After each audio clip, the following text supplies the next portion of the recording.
Shalom from Israel. Feast of Pentecost is coming.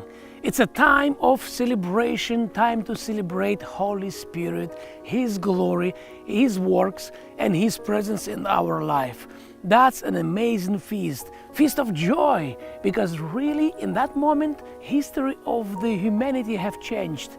But let's see connection between Feast of Shavuot and Feast of Pentecost.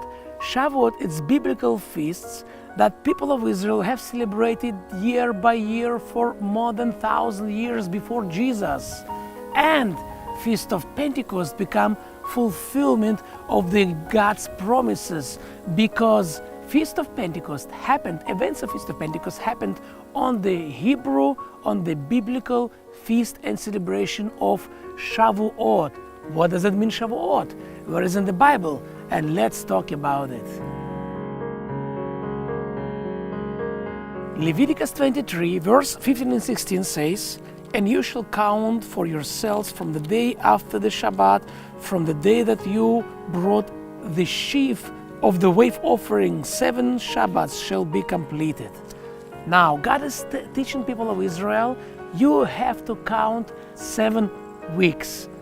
It's only feast in the Bible when God said, name of this feast, actually, Feast of Weeks. Shavuot is a week, and many weeks is Shavuot. So God is literally giving name to this feast, Feast of Weeks or Feast of Shavuot. Also God is saying, you shall count from the Chag HaBikurim, from the Feast of the First Fruits, you shall count 7 weeks and then celebrate. Interesting, but all the other stories have specific dates from the Lord, but here God said, count. You shall count every day new Omer or new sheaf. We call it Feast of Shavuot, Feast of Sfirat Omer or counting sheaf. So God is teaching us, watch out, to be ready, to prepare, and to count every day. There is a beautiful expression in English, count your blessings. That's it. It's a time to count God's blessings day by day. After dedication of the fields, we're preparing for the Feast of Shavuot, Feast of Weeks, Feast of Harvest. That's another meaning of the feast. We're preparing ourselves, preparing our lives. Dear friends, let's rejoice in the Lord. Let's count our blessings. You see, these beautiful fields are ready for harvest, and it's a time to think about our life, to rejoice in the Lord and to celebrate blessings of God, because He is good.